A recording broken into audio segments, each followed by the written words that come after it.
Welcome to ASMM group में सभी लोगों का स्वागत है। मैं महेश चंद्रा आपको लेकर आया हूँ थर्मोडायनेमिक्स के एक टॉपिक है आपका fuel, solid, liquid and gas. ये बेसिकली एसएससी ने पूछा है लेकिन कभी आपका मेंशन नहीं किया गया है। ठीक है, गेट का टॉपिक है ना के बराबर है, कभी कभी पूछ लिया तो लास्ट के कुछ टॉपिक है वो पूछ लेता है, लेकिन एसएससी में बहुत इंपॉर्टेंट है। ठीक है, तो जो भी बच्चे एसएससी देख रहे हैं या फिर आरआरबी जेई की तैयारी कर रहे हैं या यूपी ट्रिपल एस सी कर रहे हैं, ये सारा टॉपिक इसमें पूछा जाता है, लेकिन कभी भी कंपटीशन के लिए मेंशन नहीं है। मेरी बात क्लियर हो रही सभी को? मेंशन नहीं है। ठीक है, लेकिन सबसे ज़्यादा इंपॉर्टेंट टॉपिक है। इसमें मैंने कई सारे ऐसे शॉर्टकट्स बताए हैं जो आपको यूजफुल होंगे और वही शॉर्टकट आपको याद रखने हैं। ठीक है, चलिए बात करते हैं आगे। किसी को कोई पॉइंट हो ऐसा जो समझ में ना आ रहा हो, चलिए बात करते हैं फ्यूल एंड कॉम्बिनेशंस। तो हमारे पास तीन टाइप के फ्यूल्स हैं। कितने? 3 टाइप के फ्यूल हैं, सॉलिड, लिक्विड एंड गैस। तो पहले बात करते हैं हम सॉलिड फ्यूल्स की। सॉलिड मतलब जैसे कि लकड़ी, कोयला। ठीक है, तो हम उसकी बात करते हैं। तो पहला है सॉलिड फ्यूल। जो सॉलिड है वो good mainly carbon and hydrogen.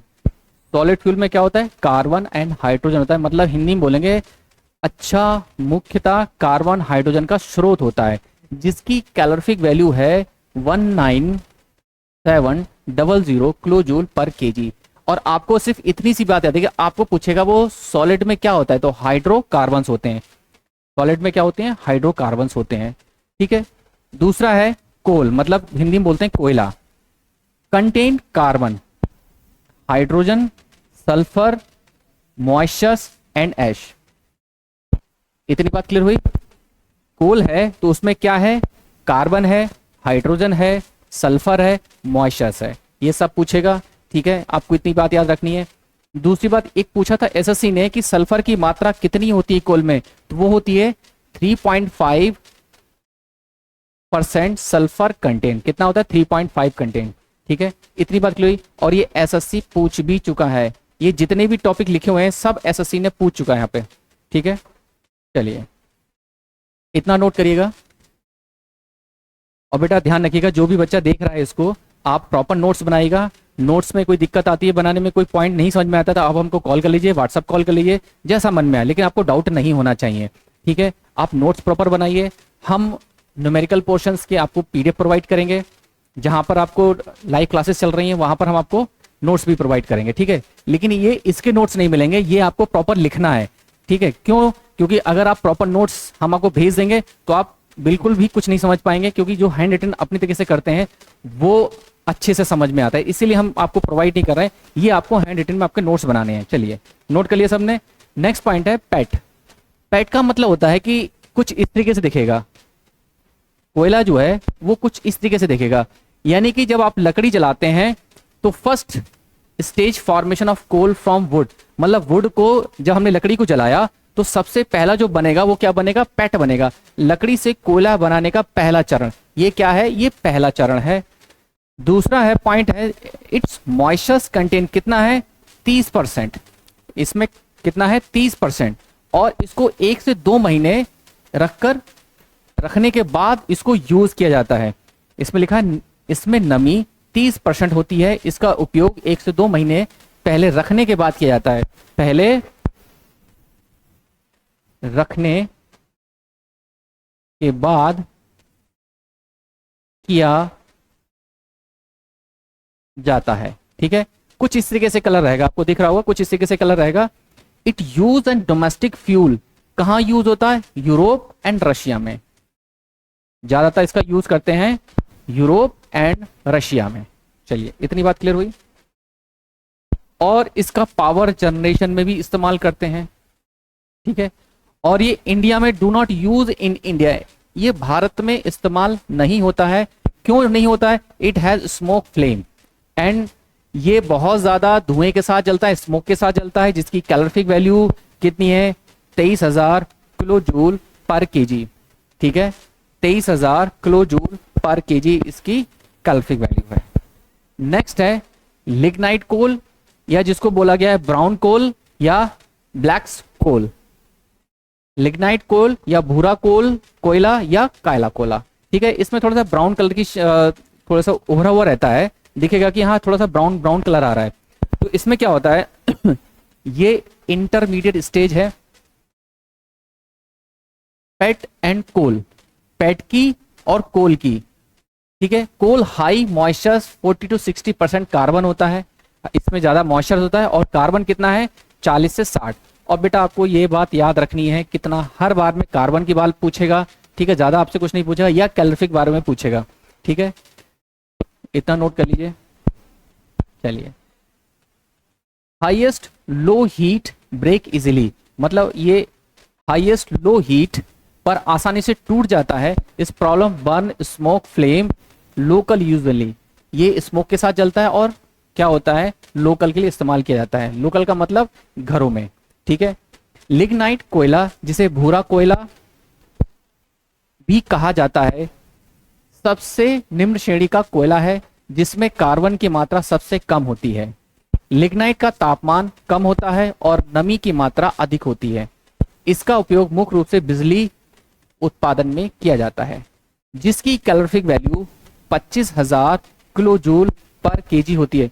बेटा ध्यान रखिएगा, कैलोरीफिक वैल्यू भी याद रखनी है, इसका एक शॉर्टकट भी मैंने बताया, आपको बहुत इजीली याद हो जाएंगी, ठीक है, लेकिन ये सबसे इंपॉर्टेंट है, आपको याद रखना। साथ में आपको कार्बन की वैल्यू याद रखना, ठीक है, कार्बन की वैल्यू कितनी है ये जरूर याद रखना है। चलिए, नेक्स्ट है बिटुमिनस कोल। अब बिटुमिनस कोल दो टाइप में बांटे गए थे, एक था कैकिंग, दूसरा था नॉन कैकिंग।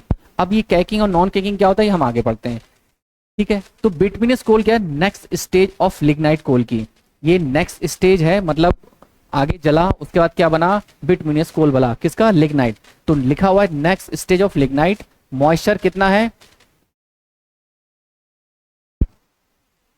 4 से 6% मॉइस्चर है, और कार्बन की मात्रा 70 to 90% है। ये जो मैंने गोले में किया है ये एसएससी ही ने ही पूछा हुआ है, ठीक है। इट बर्न येलो फ्लेम, ये भी पूछा है, ये कैसे जलता है, हल्की पीली लौ के साथ जलता है, मतलब yellow smoke flame and high volatile matter, जिसकी कैलोरीफिक वैल्यू है ये 31,350 किलो जूल पर केजी। कुछ इस तरीके से देखता है बिटुमिनस कोल, ठीक है। ये बात क्लियर हो रही सबको। चलिए, यहां तक देखिए, किसी को दिक्कत आ रही तो बोलिए। चलिए, हिंदी में लिखा है,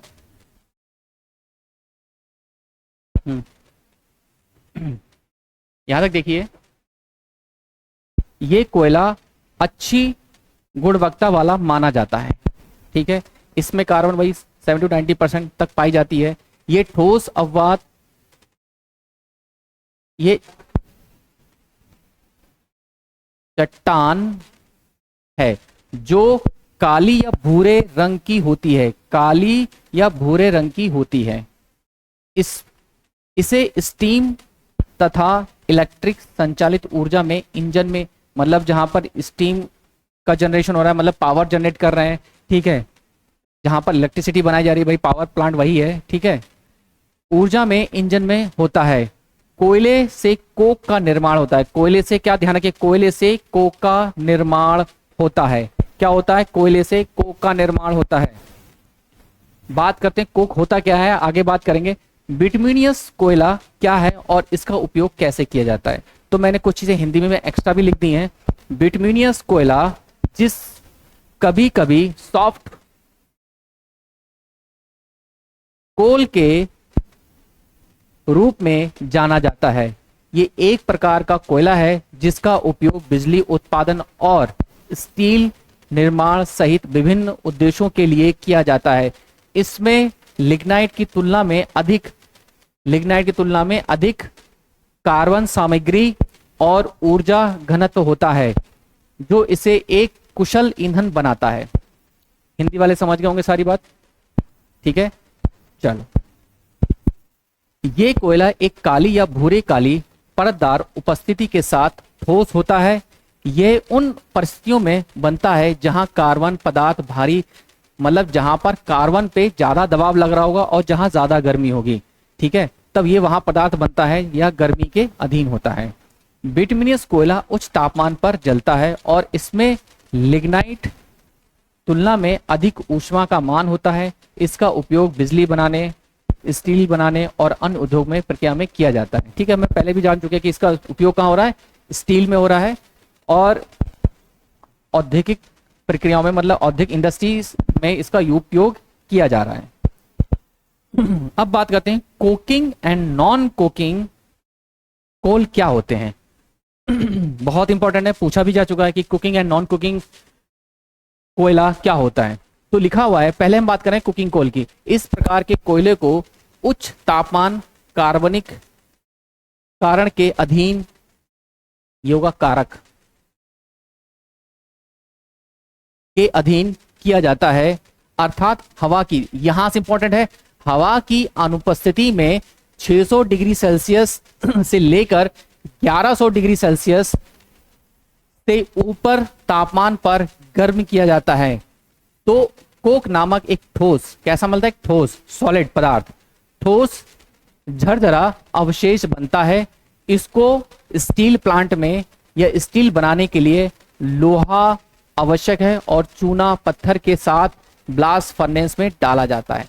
सबसे पहली बात इसको याद रखिएगा, ज्यादा चीजें नहीं पूछेगा। कुकिंग क्या होता है कि 600 से 1100 डिग्री सेल्सियस ऊपर जब गर्म किया जाता है तो ठोस नामक एक पदार्थ मिलता है।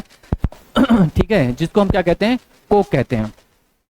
ठीक है, कोक और कुछ नहीं है बल्कि कार्बन का एक ठोस द्रव्यमान है। ठीक है, नॉन कुकिंग का यह वह कोयला है जो ऑक्सीजन के अनुपस्थिति, यहां पर ऑक्सीजन है लेकिन है और ना के बराबर, ऑक्सीजन की अनुपस्थिति या बहुत कम मात्रा में लगभग 1100 डिग्री सेल्सियस से बहुत उच्च तापमान पर गर्म करके पाउडर अवशेष बनाएगा। क्या बनाएगा, पाउडर के अवशेष बनाएगा। तो उसको क्या बोलते हैं, इसको यूज करते हैं थर्मल पावर प्लांट में। पाउडर मतलब जैसे कोई चीज ऐसे हमने ये बना लिया, अब उसको हमने पीस के हम उसको क्या कर रहे हैं, बॉयलर में सप्लाई कर रहे हैं इंजेक्टर के थ्रू। ठीक है, तो इसको यूज करते हैं थर्मल पावर प्लांट में। इतनी मेरी बात क्लियर हुई, तो समझ में आया कुकिंग एंड नॉन कुकिंग का। चलिए,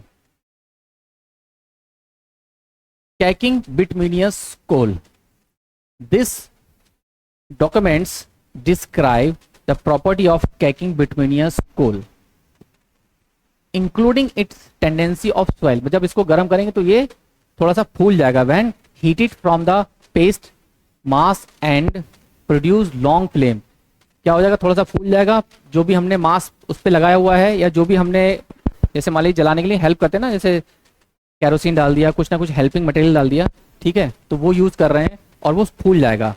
pastry mass and produce a long flame, ये क्या जलेगा, एक लंबी लौ के साथ जलेगा during the combustion. It also highlight is utility in manufacturing gas special. ये क्या होता है, गैस के मैन्युफैक्चरिंग में इसका यूज करते हैं। Its calorific value which quantifies its energy content. इसमें क्या होता है, एनर्जी भी, जाहिर सी बात है कोयला है, जल रहा है तो एनर्जी तो होगी। ठीक है, ये दस्तावेज कैकिंग बिटुमिनियस कोयले के गुण का वर्णन करता है, जिसमें गर्म होने पर फूलने, पेस्ट्री द्रव्यमान बनाने और दहन के दौरान एक लंबी लौ पैदा करता है, पैदा करने की इसकी प्रवृत्ति शामिल है। मतलब ये बड़ी लंबी फ्लेम के साथ जलेगा। ये गैस के निर्माण में इसकी उपयोगिता भी प्रकाश डालता है और इसके कैलोरी का मान को निर्दिष्ट करता है। इसकी ऊर्जा सामग्री को मापता है, जिसकी कैलोरिफिक वैल्यू कितनी है, 35,000 किलोजूल पर केजी है। ठीक है, इतना नोट करिए। यहां तक किसी को दिक्कत आ रही तो बोलिए, किसी को कोई पॉइंट ऐसा समझ में ना आ रहा हो तो बोलिए। चलिए, नोट कर लिया होगा। नेक्स्ट है non caking bituminous coal, burn with short flame. ये बहुत छोटी लौ के साथ जलता है, मतलब शॉर्ट फ्लेम से जलेगा। दिस है गिव ऑफ लिटिल और नो स्मोक, या तो बहुत देगा तो बहुत छोटी स्मोक देगा या ना के बराबर स्मोक देगा, बिल्कुल नहीं देगा। ठीक है, जिसकी स्पेसिफिक ग्रेविटी क्या है, 1.22 से लेके 1.42 है। Mostly use steam power plant. जब भी देखा बेटा नॉन कैकिंग का याद आए तो ये स्टीम पावर प्लांट में ही यूज किया जाता है, जिसकी कैलोरिफिक वैल्यू कितनी है, 33,000 किलोजूल है। अब ये जो वैल्यू दी गई है ये कार्बन की परसेंटेज है, ये क्या है, ये कार्बन परसेंटेज लिखी हुई है, ये वैल्यू है किसकी, कार्बन परसेंटेज की। अगर लिखा है नॉन कैकिंग 78 से लेके 81%, अगर बोला स्लाइटली कैकिंग है तो 81 से 82.5%, ठीक है। अब ये जो परसेंटेज है ये बुक के हिसाब से ऊपर नीचे हो जाती है, ठीक है। तो लेकिन हमें एक रेंज याद रखनी है एसएससी में, और ये पूछा भी गया है कि इस रेंज में कौन सी कोल आ रहा है। तो अगर मीडियम कैकिंग है तो 82.5 से लेके 84%, स्ट्रॉन्ग कैकिंग है तो 84 से लेके 90% कार्बन की मात्रा होगी, ठीक है। ये डिफाइन कर रहा है, इनके ऊपर कार्बन परसेंटेज बढ़ती जाएगी, उसी हिसाब से इनके नाम बदलते चले जाएंगे। मेरी बात क्लियर हुई? चलो आगे चलते हैं। नेक्स्ट है briquetted coal. It is produce from finely ground coal by moulding under the pressure, मतलब इसको बना रहे हैं अंडर प्रेशर या विद या without binding material, usually are pitch coal, coal tar, crude oil and clay. ये हमारे क्या है, बाइंडिंग मटेरियल है, या ये अंततः पिसे हुए कोयले से दबाव में ढककर बनाया जाता है। मतलब पिसा हुआ कोला, उस पर हमने दबाव डाला, उस पर या तो हमने क्या लगा दिया, या तो हमने कोल तार लगा दिया, क्रूड ऑयल लगा दिया, क्ले लगा दी, ठीक है, बनाया जाता है। बंधक सामग्री साथ या उसके बिना, बंधक सामग्री आमतौर पर पिच कोयला, कोल तार, कच्चा तेल या मिट्टी आदि लगाई जाती है, ठीक है। इसके एडवांटेज है no loss of fuel through a rate opening and its increase the heating value of fuel. जब उससे फायदा क्या हुआ, जब हमने ऊपर से बाइंडिंग मटेरियल लगा दिया, तब जब ये जलेगा तो एकदम नहीं जलेगा, लेकिन जलेगा तो बहुत हीटिंग के साथ जलेगा।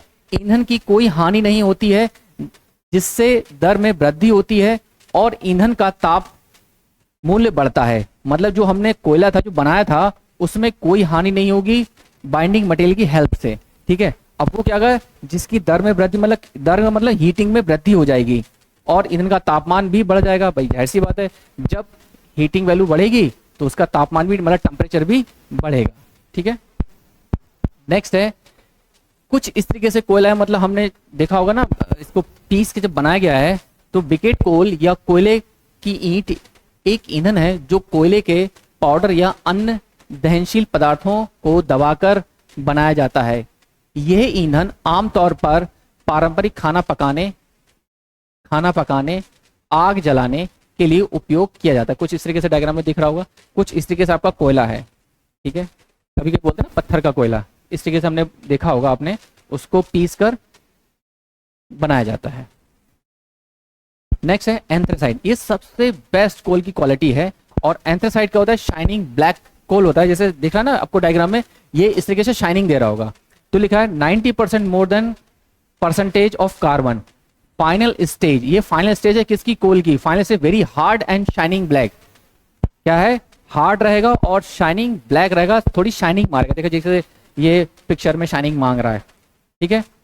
It very slow high temperature और non caking high percentage fix carbon burn very short blue flame. बहुत ध्यान रखिएगा, एसएससी ने ये तो एक तो 90% मोर देन परसेंटेज कार्बन, एक तो ये पूछा है, और कैसे है, वेरी शॉर्ट फ्लेम के साथ, ब्लू फ्लेम के साथ जलता है, या विदाउट फ्लेम के साथ स्टीम पावर प्लांट में यूज होता है, ठीक है। तो ये बात एक बार पूछ ली गई, तो अगर जल रहा है तो हल्की सी नीली लो आ रही होगी, लेकिन बहुत शॉर्ट फ्लेम होगी, ठीक है, तो ये वहां जलेगा, ठीक है। इतना क्लियर हुआ, इतना नोट करिए बेटा।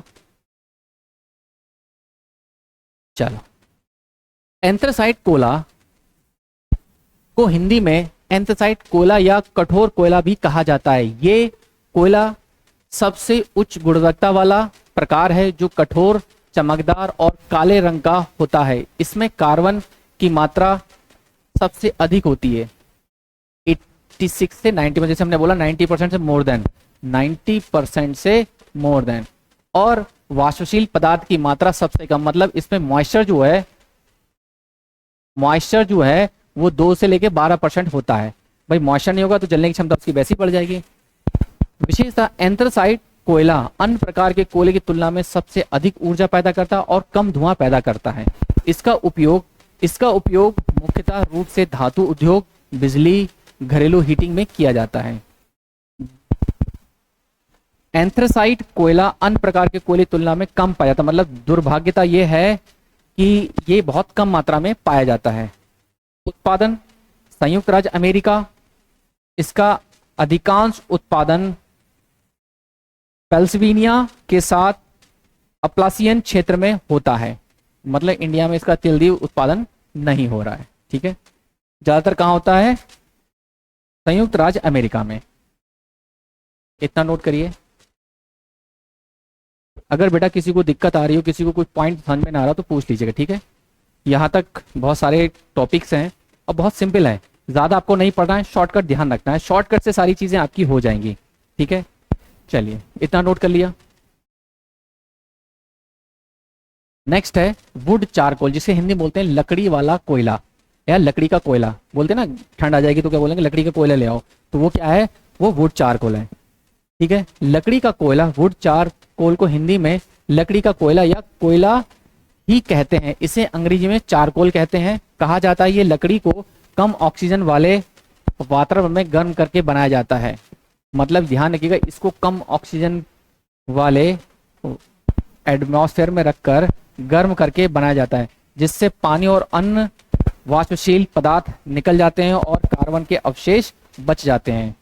इसकी जो कैलोरीफिक वैल्यू है, चलिए इंग्लिश में लिखा है ऑब्टेन डिस्ट्रक्टिव ऑफ वुड में be heating wood with a limited supply of air, temperature not less than. अब ये ध्यान रखिएगा, उसका जो टेम्परेचर जब बनाया गया था वुड चारकोल, इससे 280 डिग्री सेल्सियस से 280 डिग्री सेल्सियस से कम नहीं होना चाहिए। ठीक है, यूज वेरियस मेटलॉजिकल प्रोसेस, मतलब जो हाँ भट्टियां जहाँ लोहा पिघला जाता है या मटेरियल पिघलाए जाते हैं वहां इसका इस्तेमाल किया जाता है। किसका? वुड चारकोल का। ठीक है, इतनी बात क्लियर हुई। कहाँ यूज हो रहा है? जहां पर अलॉय पिघलाए जा रहे हैं, लोहा, ठीक है, मटेरियल, जहाँ पे जो जितने भी मटेरियल्स हैं उसको पिघलाने का काम करते हैं, उसको बोलते हैं मेटलॉजिकल प्रोसेस बोलते हैं। ठीक है, चलिए कुछ इस तरीके से लकड़ी जो दिख रही होगी, कुछ इस तरीके से, ये आपको मार्केट में इजीली अवेलेबल है, सारा देख ही रहे होंगे सब लोग। चलो नेक्स्ट है रैंक कोल। कोयले की रैंक भी होती है, जैसे मान लीजिए कि आप आईएएस बनना, पीसीएस बनना, तो ये क्या है? एक रैंक भी तो है। ऐसी कोयले की रैंक है। जैसे लिग्नाइट कोल में कार्बन की मात्रा परसेंटेज फिक्स थी, ऐसे ही बिटुमिनियस है, ऐसे इसमें एंथ्रासाइट में, सब में क्या है? कार्बन की मात्रा फिक्स थी और हीटिंग वैल्यू भी फिक्स। जैसे मतलब हीटिंग मतलब कैलोरीफिक वैल्यू फिक्स थी, तो इसका मतलब जहां पर हीटिंग वैल्यू फिक्स होगी, हीटिंग वैल्यू फिक्स है, कार्बन फिक्स है, तो उसको क्या बोलते हैं? Rank of coal. कार्बन मात्रा बढ़ती जा रही है, रैंक ऑफ कोल बढ़ता जा रहा है, उसको क्या बोलते हैं? रैंक कोल। हिंदी में लिखा है निश्चित कार्बन और तापमान पर, इसको क्या बोलते हैं? रैंक कोयला बोला जाता है, रैंक कोल बोलते हैं। ठीक है, इतनी बात क्लियर हुई, इतना नोट करिएगा। चलिए नेक्स्ट है पुल्वराइज्ड कोल।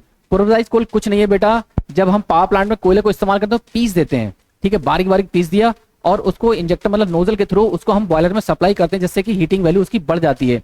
तो low grade with high ash, इसमें क्या है? सबसे ज्यादा क्या होगी? राख होगी। Contain powder to produce a pulverised coal. ठीक है, यूज करते हैं ज्यादातर सीमेंट इंडस्ट्री में एंड आल्सो मेटलर्जिकल प्रोसेस में, सीमेंट उद्योग में। और ये पूछा गया था कि पोलराइज्ड कोल कहाँ यूज होता है, तो यूज होता है सीमेंट इंडस्ट्री में यूज होता है। ऐसे से इस तरीके से बिल्कुल पीस के चूरा बना लिया जाएगा और इंजेक्टर से उसको इस्तेमाल किया जाएगा। ठीक है, उसको सप्लाई करेंगे।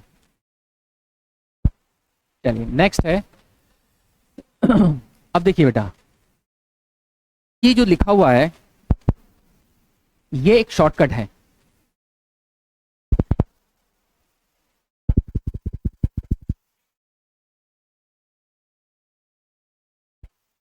ठीक है, अब जैसे ये जो सारी वैल्यू हैं, जैसे लिखा है पिट, लिग्नाइट, ब्राउन, बिटुमिनस कोल, एंथ्रासाइट कोल, तो आप यहां लिखेंगे पर लगे। अब देखिए बेटा, इन कोयले को याद कैसे रखना है, ये शॉर्टकट याद रखिएगा। पर लगे बेवड़े आलोक के, मतलब आपका बेटा क्या है? दारू पीने लगा है, तो हमने कैसे लिखा? PLBA, PLBA, पर लगे बेवड़े आलोक के। ठीक है, तो इसका मतलब ये हो गया कि पेट की कैलोरीफिक वैल्यू कितनी है? इतनी है। लिग्नाइट की इतनी है, बिटुमिनस कोल की इतनी है, एंथ्रासाइट की इतनी है। तो ये वैल्यू किस में दी गई है, ये किलो जूल पर केजी में दी गई। जैसे मैंने लिखा हुआ है कि 33,500 क्या है, किलो जूल पर केजी में है। अगर इसे कैलोरी में लेना है तो क्या करेंगे, 1 कैलोरी कितना, 4.186। तो ये इतनी वैल्यू आ जाएगी, किस में आ जाएगी, जब इसको डिवाइड करो। कभी कभी आपकी वैल्यू जो है ना, ये क्या होता है, ये सब लिखा हुआ है किलो जूल में, किलो जूल पर केजी में। अगर कभी आपसे पूछ ले किलो कैलोरी में, तो इसका मतलब है आपको 4.186 से डिवाइड कर देना है। और जितनी रामायण आपने पढ़ी उससे कोई लेना देना नहीं है। इतनी बात से आपका एसएससी क्वेश्चंस कवर हो जाएगा। इसके अलावा पढ़ने की कोई जरूरत है नहीं। बस आपको ये गुरु ज्ञान मिल गया, इसको नोट करके लिख लीजिए, यहीं से सारी चीजें हो जाएंगी। पर लगे मतलब पैट, एल मतलब लिग्नाइट, बी मतलब बिटमिनियस, ए मतलब एंथ्रेसाइट। बहुत ही इंपॉर्टेंट है, रामबाण है बिल्कुल, नोट कर लीजिए सभी लोग। चलिए, इतना हो गया सबका। अब हम बात करते हैं लिक्विड की। सॉलिड तो पढ़ लिया, अब हम बात करते हैं लिक्विड। और लिक्विड क्या है, तो हाइड्रोकार्बन्स होते हैं, ठीक है। जैसे हमने डीजल, पेट्रोल, ये क्या है, हाइड्रोकार्बन्स है। तो Indian main source of petroleum are क्या है, असम एंड गुजरात। बहुत ज्यादा पेट्रोलियम जो हमें मिल रहा है वो असम और गुजरात में हो रहा है। इसको जो हमने लिक्विड जो हमें लेना है, हाइड्रोकार्बन्स है, क्रूड ऑयल इसके लिए सबसे इंपॉर्टेंट, मतलब हिंदी में बोलते हैं कच्चा तेल। कच्चा तेल सबसे इंपॉर्टेंट है।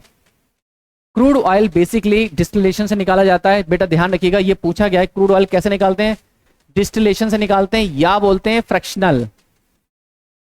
फ्रैक्शनल का मतलब होता है कि हम क्रूड ऑयल को अलग अलग टेम्परेचर पर गर्म कर रहे हैं और वहां से refinery, petrol, naphtha, kerosene, diesel, ये अलग अलग पेट्रोल पे हम उसको तोड़ ले रहे हैं और अलग अलग टेम्परेचर पर ये सब निकल के आ रहा है। ये मेरी बात क्लियर हुई। ये आपका क्रूड ऑयल है। क्रूड ऑयल मैंने डाला और उसको अलग अलग टेम्परेचर पर फ्रैक्शनल या डिस्टिलेशन बोला जाता है। इस प्रोसेस को फ्रैक्शनल या डिस्टिलेशन बोला जाता है। तो बेटा ये जो टेम्परेचर है ये सब वेरी करते हैं बुक के हिसाब से। एसएससी ने जितने पूछे टेम्परेचर उस हिसाब से मैंने उनको एडजस्ट कर दिया है, ठीक है। तो सबसे पहला इंपॉर्टेंट हमारे पास था, चलिए पहले इसको पढ़ लेते हैं। The most important product is called petrol और मेड बाय पोलराइजेशन। ध्यान रखिएगा वर्ड को जो मैं अंडरलाइन कर रहा हूं, पोलराइजेशन ऑफ रिफाइनरी गैस। सबसे महत्वपूर्ण उत्पादन पेट्रोल है जो रिफाइनरी गैस के बहुलीकरण से भी बनाया जाता है। नेक्स्ट है the natural petroleum separate into petrol, मतलब मैं अलग अलग कर रहा हूं क्रूड ऑयल से petrol, gasoline, paraffin, kerosene oil. मैं क्या कर रहा हूं, अलग अलग टेम्परेचर्स को गर्म कर रहा हूं। The different temperatures and subsequently fractional, ये याद रखिएगा, फ्रैक्शनल डिस्टिलेशंस और by a process such as a cracking. ये तीन शब्द ऐसे हैं जो एसएससी ने पूछे हुए हैं। एसएससी ने आपको ये पूछा हुआ है क्रैकिंग, दूसरा डिस्टिलेशन और फ्रैक्शनल। ये तीनों वर्ड किसी एक, वो किसी भी एक वर्ड पूछ सकता है आपसे, ठीक है। तो एसएससी ने आपसे 3 बार ये पूछ चुका है, क्रैकिंग भी पूछ चुका है, ठीक है, फ्रैक्शनल भी पूछ चुका है और ये डिस्टिलेशन भी पूछ चुका है। जैसे हमने पहले बात की थी इस टॉपिक पर कि ये जो टेम्परेचर पर हम जो चीजें निकाल रहे हैं इसी को हम बोल रहे हैं, कुछ नहीं बोल रहे हैं। अलग अलग टेम्परेचर पर सारी चीजें हम निकाल रहे हैं, पेट्रोल, डीजल, केरोसिन, नेफ्थलीन, ठीक है, ये सारी चीजें निकाल रहे हैं। तो इसको क्या बोलते हैं, फ्रैक्शनल बोलते हैं, डिस्टिलेशन बोलते हैं, ठीक है। ये सारी प्रोसेस यही है। चलिए यहां तक किसी को दिक्कत है तो बोलिए। चलिए अब आगे चलते हैं पेट्रोल और ये गैसोलीन, एक ही बात है। Licence and mostly volatile temperature 65 degree Celsius से 220 डिग्री सेल्सियस। ये जो टेम्परेचर निकलता है बेटा, जो पेट्रोल निकल रहा है वो 65 से लेके 220 डिग्री सेल्सियस तक निकल रहा है। कुछ बुक इसको 70 तक लेके जाती हैं, 70 डिग्री सेल्सियस तक लेती हैं, ठीक है। तो जरूरी नहीं है कि आपने 65 लिख लिया, 70 लिख लिया। एक ऑन एवरेज ध्यान रखिएगा कि इसके बीच में हमारा पेट्रोल निकलता है। मेरा फाइनल टेम्परेचर क्या रहेगा, 220 डिग्री सेल्सियस रहेगा, ठीक है। मेरी बात क्लियर हुई? यहां तक किसी को दिक्कत है तो बोलो। चलो नेक्स्ट है केरोसिन एंड पैराफिन। ये एक ही साथ निकलते हैं, केरोसिन या पैराफिन। हैविंग देन पेट्रोल, ये पेट्रोल से थोड़ा हैवी होगा। लेस देन वोलेटाइल टेम्परेचर कितना आपको ये याद रखना है, 220 से लेके 220 टू 245 तक ये केरोसिन निकलता है और यही एसएससी ने आपसे पूछा हुआ है। नेक्स्ट है diesel engine and oils. Heavy fuel oil, liquid fuel, this still after petrol and kerosene. ये पेट्रोल और केरोसिन के बाद निकलता है और इसको हैवी फ्यूल बोलते हैं, जिसका टेम्परेचर है 345 से लेके 470 डिग्री सेल्सियस। कितना है? 345 से लेके 470 डिग्री सेल्सियस। यहां तक किसी को दिक्कत है तो बोलो। और यही याद रखना है, इसके अलावा कुछ भी बात याद नहीं रखनी है। मैं अंडरलाइन करता जा रहा हूँ, बोलता जा रहा हूँ, एसएससी सर आपको नहीं पूछेगा, ठीक है। उसके बाद है ग्रॉस कैलोरी, ये सब इंपॉर्टेंट है, ये पूछ चुका है, ठीक है। बहुत लोगों को पता नहीं होता कि हम क्वेश्चन पकड़ना कैसे है। तो लिखा है ग्रॉस कैलोरिफिक वैल्यू, मतलब किसी की वैल्यू ज्यादा है, किसी का में, तो हमने एक एवरेज निकाली, इसको बोले gross calorific value at constant. बस इतना ध्यान लगे, कांस्टेंट वॉल्यूम पे होती है। किसके लिए होती है? सॉलिड के लिए और लिक्विड के लिए। Gross calorific value constant volume पे होगी, किसके लिए? सॉलिड एंड लिक्विड के लिए। दूसरा है कि gas fuel gross calorific value at constant pressure. Gas के लिए कहां होगी? अगर मैं गैस की बात कर रहा हूं तो कांस्टेंट प्रेशर पे होगी। अगर मैं ग्रॉस कैलोरिफिक वैल्यू की बात कर रहा हूं सॉलिड और लिक्विड की, तो वो कांस्टेंट वॉल्यूम पे होगी। बस इतना ध्यान रखिए, कहानी का तो आपको कोई लेना देना है नहीं, ठीक है। नेक्स्ट पॉइंट लिखा हुआ है कैलोरिफिक वैल्यू होती क्या है? The calorific value the amount of heat produce by complete combustion. अगर मैंने किसी को जला दिया, ठीक है, तो उसका कंप्लीट कंबर्शन हो गया, या फिर कंबर्शंस 1 kilogram of fuels called calorific value. मतलब जब वो पूरी तरीके से जल जाएगा तो क्या बोला जाएगा? वो कैलोरिफिक वैल्यू बोला जाएगा। नेक्स्ट पॉइंट है लिक्विड हैव लोअर बॉन्ड। भाई सॉलिड में अगर मैं बात करूं, सॉलिड में आपके मॉलिक्यूल्स कैसे होंगे? पास पास होंगे, उससे लिक्विड में थोड़े दूर होंगे, गैस में सबसे ज्यादा दूर होंगे। तो वही लिखा हुआ है liquid have lower bond energy than the solid has then higher calorific value. Solid has then higher calorific value. भाई जिसके पास मॉलिक्यूल ज्यादा है उसके पास ज्यादा एनर्जी होगी, ठीक है। जिसके पास कम मॉलिक्यूल्स हैं उसके पास कम एनर्जी होगी। तो वही लिख दिया कि लिक्विड के पास कम कैलोरिफिक वैल्यू है, सॉलिड के पास ज्यादा कैलोरिफिक वैल्यू है, क्योंकि लोग उसके पास ज्यादा हैं, तो ज्यादा का मतलब ज्यादा एनर्जी। मॉलिक्यूल जिसके पास ज्यादा उसकी ज्यादा एनर्जी। यहां तक किसी को दिक्कत तो बोलिए। चलो नेक्स्ट, ये शॉर्टकट ध्यान रखिएगा बेटा। ये जो शॉर्टकट दिया जा रहा है, यहां लिखा है पापा का डर। पापा से सभी डरते हैं, तो पापा का मतलब पेट्रोल, का मतलब केरोसिन, डर का मतलब डीजल। तो 65 से 220, 220, 245, 345 से 470 सब डिग्री सेल्सियस में है, ठीक है। बहुत इजीली याद होगा और आपको ये एसएससी 100% मार्क्स दिलवाएगा। और इतना ही याद रखना, इससे ज्यादा कुछ आपको याद रखना नहीं है, ठीक है। सबको पता है पापा का डर। पापा का मतलब पी से मतलब पेट्रोल, के से केरोसिन, डी से डीजल। इतना ही आपको याद रखना और इससे आपका एसएससी का क्वेश्चन इससे बाहर नहीं जाएगा। चलिए, सॉलिड हमारा खत्म हो गया, लिक्विड खत्म हो गया। अब हम बात करते हैं गैस की। नेक्स्ट है नेचुरल गैस। क्लास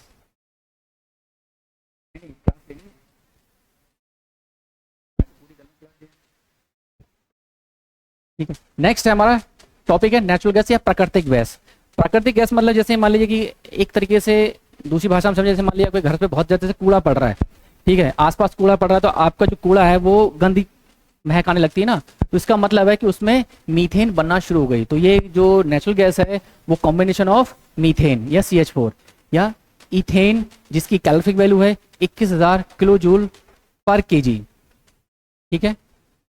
इसको यूज करते हैं आईसी इंजन में। चल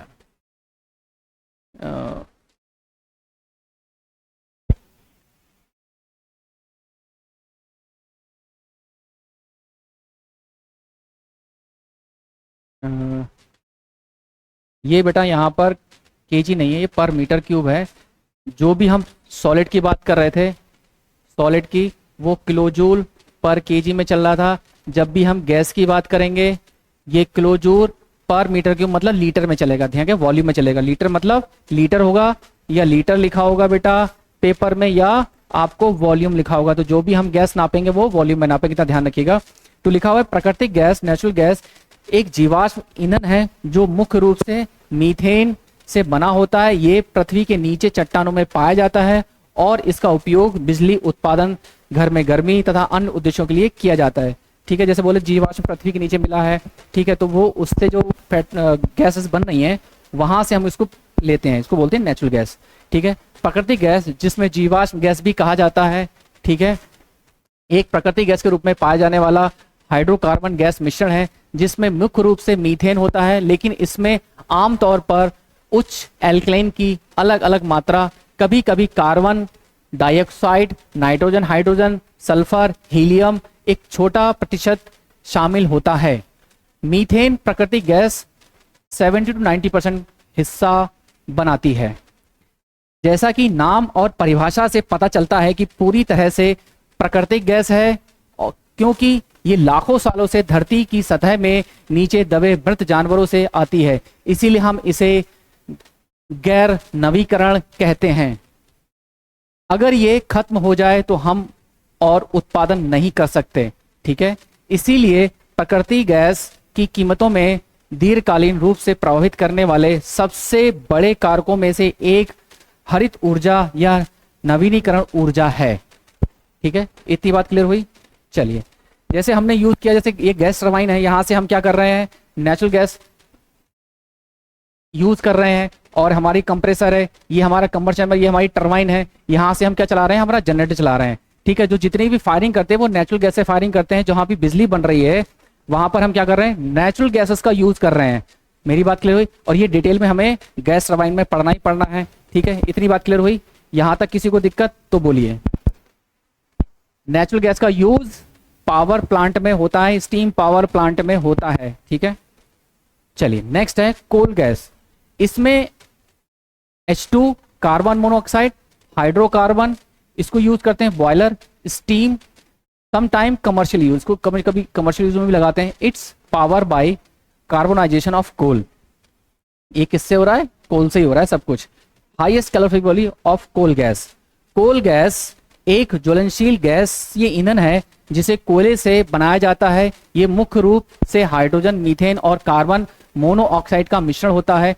कोयले को हवा की अनुपस्थिति, ध्यान रखिएगा, हवा की अनुपस्थिति में गर्म करके बनाया जाता है, जिसे विनाशकारी आसवन कहते हैं। यह गैसीय मिश्रण ईंधन के रूप में उपयोग किया जाता है, खासतौर से घरेलू तापमान और औद्योगिक प्रक्रियाओं में, ठीक है। इतनी बात क्लियर हुई। चलो, नेक्स्ट है कोयले के विनाशकारी आसवन के माध्यम से कोल गैस बनाई जाती है, और प्रक्रिया में कोयले को हवा की अनुपस्थिति, ध्यान रखिएगा, बस इतनी बात ध्यान रखिए, बाकी कुछ ध्यान नहीं रखना है। हवा की अनुपस्थिति में किया जाता है, जिससे गैसें निकलती हैं, ठीक है। मुख्य घटक हैं कोल गैस में मुख्य रूप से हाइड्रोजन, मीथेन, कार्बन मोनोऑक्साइड होते हैं। इसके अलावा इसमें थोड़ी हमें बाकी चीजें याद नहीं, हमें ये 3 चीजें याद रखनी है, ठीक है। मात्रा में अन्य गैसें भी हो सकती हैं, जैसे नाइट्रोजन, कार्बन डाइऑक्साइड, एसिटिलीन।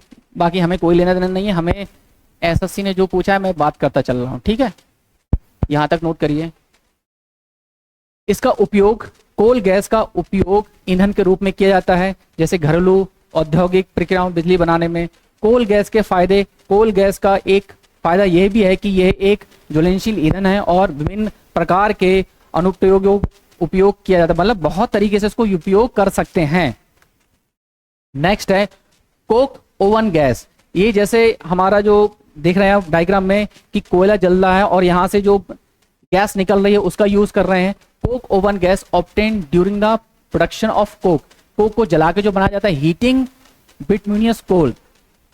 कौन सा कोल जलाया जा रहा है कोक गैस बनाने के लिए? बिटुमिनियस कोयले को जला रहे हैं। Volatile content of coal driven off by the heating and major portion of this gas utilise heating in oven, जिसकी पावर जनरेशन में यूज करते हैं, जिसकी कैलोरीफिक वैल्यू 14,500 से लेके 18,500 किलोजूल पर मीटर क्यूब है, ठीक है।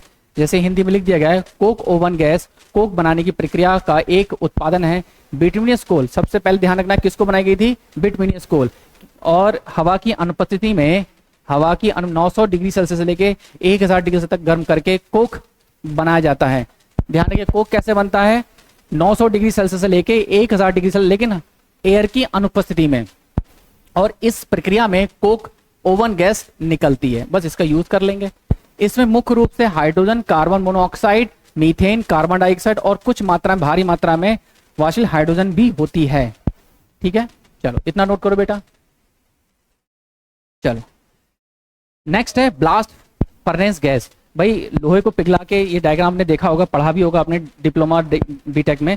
ब्लास्ट फर्नेस का काम क्या है? जो ओर्स आयरन होते हैं उसको पिघला के हमें हॉट मेटल मिलना, ठीक है, इस पर ज़्यादा डिस्कस नहीं करेंगे, सीधे पॉइंट्स पर आते हैं। ब्लास्ट फर्नेस गैस, जिसमें BFG भी कहा जाता है, लौह एक्स को पिघलाने के लिए इस्तेमाल किया, मतलब लोहे को पिघलाने के लिए इस्तेमाल किया जाता है। ब्लास्ट फर्नेस का एक उत्पादन है, यह मुख्य रूप से carbon monoxide, carbon dioxide, nitrogen, hydrogen, methane का मिश्रण भी होता है। इसमें मुख्य रूप से कार्बन मोनोऑक्साइड, ध्यान रखिएगा ये वाली बात, ठीक है, और हाइड्रोजन मौजूद है जो दहनशील है। नेक्स्ट है, ब्लास्ट फर्नेस गैस लौह अयस्क को पिघलाने की प्रक्रिया का एक उपयोगिता है, जिसमें दहनशील और गैर दहनशील गैसों का मिश्रण होता है और इसका उपयोग विभिन्न औद्योगिक प्रक्रियाओं में किया जाता है। चलिए ठीक है। नेक्स्ट है प्रोड्यूसर गैस या उत्पादन गैस, इसको बोलते हैं एयर गैस भी बोलते हैं या सक्शन गैस भी बोलते हैं। लिखा है result from the partial oxidation of coke और pet when they are burn with sufficient quantity of air. मतलब मैं किसको जला रहा हूं, कोक को या पेट कोक को, हवा की मौजूदगी में, ठीक है, सफिशिएंट ऑफ एयर है। स्पेशलिस्ट को डिजाइन किया था रिएक्टर के लिए। Low heating value and suitable large installation use steel industry for firing open hearth furnace. किसके लिए, स्टील के लिए, जिसकी कैलोरीफिक वैल्यू 5000 से लेकर 6700 तक किलोजूल पर मीटर क्यूब है। Obtained by the anthracite coal और charcoal mixture air steam blast use practically for glass metal and power generation manufacturing low cost. कहाँ का यूज हो रहा है, ग्लास इंडस्ट्री में, ठीक है, आयरन इंडस्ट्री में, ये सब जगह इसका यूज हो रहा है। उत्पादन गैस को हिंदी में प्रोड्यूसर गैस भी कहते हैं। इसे हिंदी में ईंधन गैस भी कहा जाता है। क्या कहा जाता है, ध्यान रखिएगा, ईंधन गैस कहा जाता है, क्योंकि यह एक प्रकार का ईंधन गैस है। यह गैस कोयले या कोक के अधूरे दहन से बनती है, मतलब जो हमारा पूरी तरीके से कोयला जल नहीं पाया या कोक जल नहीं पाया, उसके जलाने के बाद ये जो बनती है उसको प्रोड्यूसर गैस बोलते हैं। इसमें मुख्य रूप से कार्बन मोनोऑक्साइड, हाइड्रोजन और नाइट्रोजन होते हैं। उत्पादन गैस को कोयले या कोक को भाप या हवा के साथ गर्म करके बनाया जाता है। बहुत इंपॉर्टेंट पॉइंट, किसके साथ, कोक और भाप की हवा के साथ गर्म करके बनाया जाता है। इसमें कार्बन मोनोऑक्साइड, हाइड्रोजन तथा नाइट्रोजन होते हैं। इसका उपयोग भट्टियों, इंजनों तथा अन्य औद्योगिक प्रक्रियाओं में किया जाता है। चलिए, उत्पादक गैस का कैलोरी मान कम होता है, जिसका मतलब है कि जब भाई जिसका कैलोरी मान कम होगा, इसका मतलब उसकी ऊर्जा भी कम होगी, इसकी मतलब जलने की क्षमता भी कम होगी। इतनी बात क्लियर हुई। चलो, CO 60%, 30%। प्रोड्यूसर गैस में मेजर पोर्शन ये होते हैं, ठीक है। चलो, नेक्स्ट है सीवर गैस। मतलब जैसे हम लोग जो गंदगी फेंक देते हैं या सीवर में, नालियों में जो गैस निकलती है उसको बोलते हैं sewer gas. Disposal wastage contain main methane, better control combinations, much less excess air need, complete combustion economy, fuel more efficient. मतलब सीवर गैस को हिंदी में मलजल गैस या नाली गैस भी कहा जाता है। ये एक जटिल मिश्रण है जिससे विभिन्न जहरीली और गैर जहरीली गैसों का शामिल होती हैं, जो घरेलू और औद्योगिक कचरे से किससे बन रही हैं, कचरे सड़ने से उत्पादन होती हैं। सीवेज गैस, नाम ही से समझ में आ रहा होगा, सीवेज है, ठीक है। सीवर गैस आमतौर पर निम्नलिखित शामिल होते हैं, हाइड्रोजन सल्फर, ठीक है, ये गैस सड़े हुए अंडे जैसी गंध आती है और अत्यधिक जहरीली भी होती है। मीथेन, ये एक ज्वलनशील गैस है जो विस्फोटक का कारक बनती है, ठीक है। अमोनिया, ये गैस भी जहरीली होती है और सांस में, जब सांस लेंगे ना तो उसमें नुकसान आपको पहुंचाएगी, श्वास तंत्र को नुकसान पहुंचा सकती है। चलो, कार्बन डाइऑक्साइड, ये एक ग्रीन हाउस गैस है। भाई कार्बन डाइऑक्साइड टेम्परेचर क्या है एनवायरनमेंट का, कंटिन्यू बढ़ता जा रहा है, तो ये क्या एक ग्रीन हाउस गैस है, इससे अधिक मात्रा में सांस लेने से हानिकारक होता है। कार्बन मोनोऑक्साइड, ये एक जहरीली गैस है जो ऑक्सीजन की कमी का कारण होती है। जैसे मान लीजिए कभी लोग ना, देखा होगा आपने कि आप एसी चला के बैठ गए और गाड़ी में लोग मर गए, आपने बहुत सुना होगा। इसका मतलब जब गाड़ी में एसी चला ली उस समय आपने क्या करा, उसमें ऑक्सीजन की कमी कर ली, तो क्या बन गई, कार्बन मोनोऑक्साइड बन गई और आपकी डेथ हो गई। तो कभी भी खिड़की बंद करके मत सोइएगा, ठीक है। कमरा बंद करिए, इस तरीके से देखा होगा आपने सफाई में। चलिए उसके बाद है mood gas, passing air and large amount of steam, मतलब एयर को पास कर रहे हैं और स्टीम को पास कर रहे हैं over the wastage amount of coal 650 degree Celsius तक, और जिसकी कैलोरीफिक वैल्यू कितनी है, इतनी है। आपको सिर्फ कैलोरीफिक वैल्यू याद रखनी है और कहाँ यूज करें बस याद रखना है। Power generation and heating also suitable for use gas engine. Mud gas को मूड गैस भी कहते हैं, ठीक है। मूड गैस को हिंदी में पेट में गैस या गैस को कहा जाता है। ये एक सामान्य शारीरिक प्रक्रिया है जो पाचन में होती है। कुछ प्रकार के कार्बोहाइड्रेट जैसे फाइबर, कुछ स्टार्च, कुछ शर्करा छोटी आंत में पूरी तरह से पच नहीं पाते और ये पचे हुए कार्बोहाइड्रेट की बड़ी आंत में पहुंचते हैं। वहां मौजूद बैक्टीरिया उन्हें विकसित करते हैं और जिससे गैस बनती है, ठीक है। चलो यहां तक क्लियर हुआ। उसका है वाटर गैस या ब्लू गैस या ब्लू वाटर गैस। मिक्सचर किसका है, hydrogen and carbon monoxide. Water gas और यूजली किसका मिक्सचर है, हाइड्रोजन का और कार्बन मोनोऑक्साइड का। कन्वर्टेड इनटू कार्बोनेटेड इन रिच, मतलब ज्यादा मात्रा में, water gas by passing through the carburettor into the which gas oil spray, मतलब कार्बोरेटर से हमने क्या करा, ऑयल को स्प्रे कर दिया और जो क्या बनी गैस बनेगी, वाटर गैस या ब्लू गैस बनेगी। It usually mixture of flue gases from town gas या waste. Water gas use is welding, इसको ज्यादातर क्या यूज करते हैं, वेल्डिंग में इस्तेमाल करा जाता है। जल गैस, वाटर गैस जिसे ब्लू वाटर गैस भी कहा जाता है, कार्बन मोनोऑक्साइड और हाइड्रोजन का मिश्रण होता है। इसमें ब्लू वाटर गैस इसलिए कहा जाता है क्योंकि जब इसे जलाया जाता है तो ये नीली लौ के साथ जलती है। सबसे पहले याद रखना है नीली लौ के साथ जलती है, बाकी बात खत्म, ठीक है। इतनी बात क्लियर हुई। नेक्स्ट पॉइंट, जल गैस लाल गर्म कोक पर भाप प्रभावित करके बनाई जाती है। जल गैस लाल गर्म कोक पर हमने क्या करा, स्टीम सप्लाई कर दी। ये एक एंडोथर्मिक प्रक्रिया है जिसका अर्थ है इसमें जारी रखने के लिए गर्मी की आवश्यकता होती है। जल गैस का उपयोग ईंधन के रूप में किया जाता है और इसका उपयोग हाइड्रोजन और अन्य रसायनों के उत्पादन के लिए भी किया जाता है। जल गैस जहरीली होती है, खासकर कार्बन मोनोऑक्साइड के कारण, इसीलिए इसका उपयोग करते हैं और सावधानी भी बरतनी पड़ती है, ठीक है। ये बात याद रखनी है यहाँ से लेके यहाँ तक, ठीक है। वेट एनालिसिस, बेटा कुछ एनालाइजर हैं जो हम एनालाइज करते हैं। वेट एनालाइजर क्या करता है, ध्यान रखिएगा, नाम दिखेगा आपको wet analyser. Analyse exhaust and flue gases, मतलब जब आपसे गाड़ी से कुछ गैसेस निकलती हैं which include exhaust steam is called wet analyse. तो क्या करता है, उसको एनालाइज करता है एग्जॉस्ट को, ठीक है। दूसरा है ऑरसेट अपरेटस, ध्यान रखिएगा, नाम देगा और उसे पूछेगा यूज कहाँ करते हैं, ठीक है। एनालिसिस ऑफ ड्राई प्रोडक्ट, ये सबसे पहली बात है, किसको करेगा, ड्राई प्रोडक्ट को करेगा।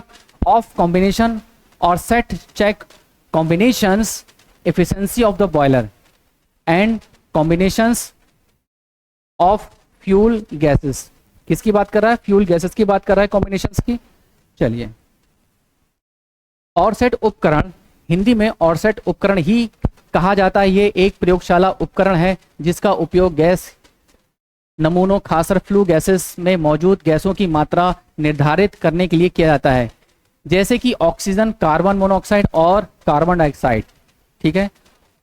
ऑरसाइट उपकरण का उपयोग आमतौर पर ईंधन में दहन, कंबर्शन, या ध्यान रखिएगा कंबर्शन के दौरान उत्पादन होने वाली फ्लू गैसेस का विश्लेषण के लिए किया जाता है, बस ताकि यह सुनिश्चित किया जा सके कि दहन प्रक्रिया में कितनी प्रभावित है और प्रदूषण नियंत्रण का पालन किया जा सके। प्रत्येक अवशोषण के बाद गैस के आयतन में कमी है, भाई जाहिर सी बात है, जब जल जाएगा तो वॉल्यूम में कमी होगी, ठीक है। चलिए, कुछ इस तरीके से डायग्राम आपने देखा होगा।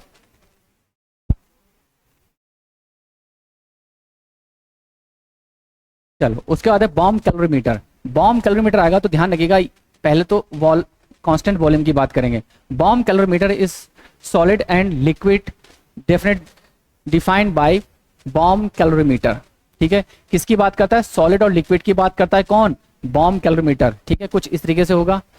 चलिए यहां तक।